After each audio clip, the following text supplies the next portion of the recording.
Many students who start learning how to play the guitar become quite concerned with how they're going to manage to remember or learn all of the notes on the fretboard.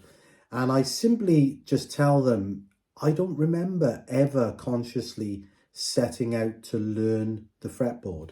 Think of a journey that you may take each and every day. Maybe it's driving back and forth work.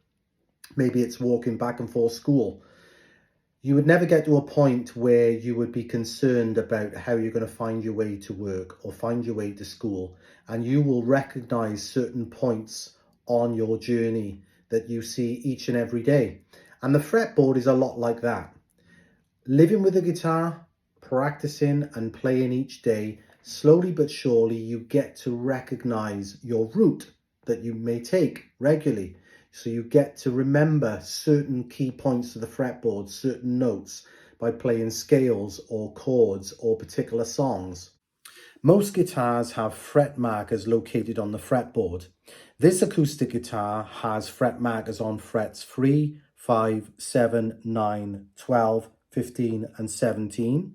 It's worth noting that they also have them on the side of the fingerboard, and on fret 12 you normally have a double dot. Now obviously these fret markers are like signposts, so you can easily identify certain frets very quickly.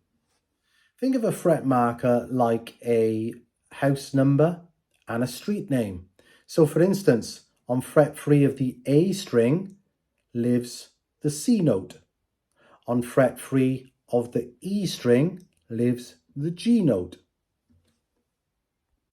A lot of the basic chords and scales use the E string, the A string and the D string as their root.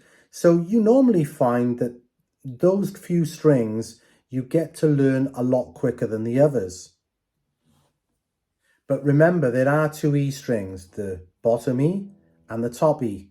So if that's an F sharp there, that's also an F sharp there.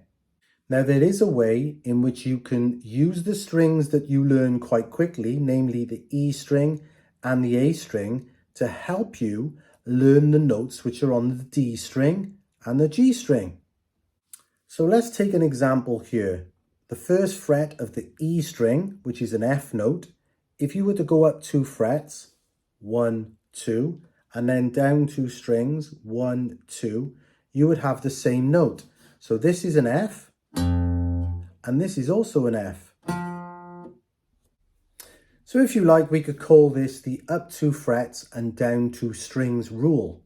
So if we are on the 3rd fret of the E string, which we have a G, we go up 2 frets to 5 on the same string, then down 2 strings to 5 on the D string, and we have a G and then the octave of that G. So it's the same note.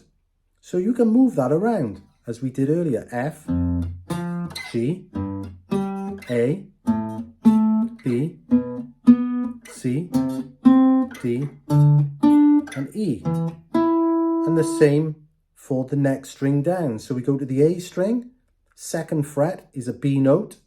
We go up 2 frets, 1, 2 to 4, down 2 strings to the G string, which is also on 4 there.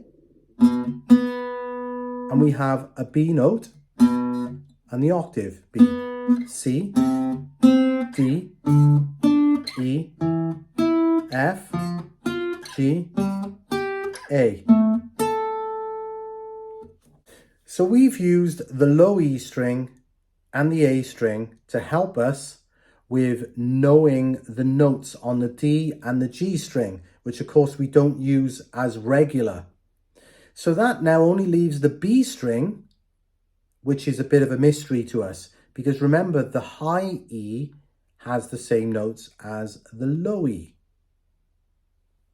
There's a riff by a band called The Knack. The song's called My Sharona, and it uses this idea, jumping from the 3rd fret of the E string, a G note, to the octave G on the D string. The riff goes something like this.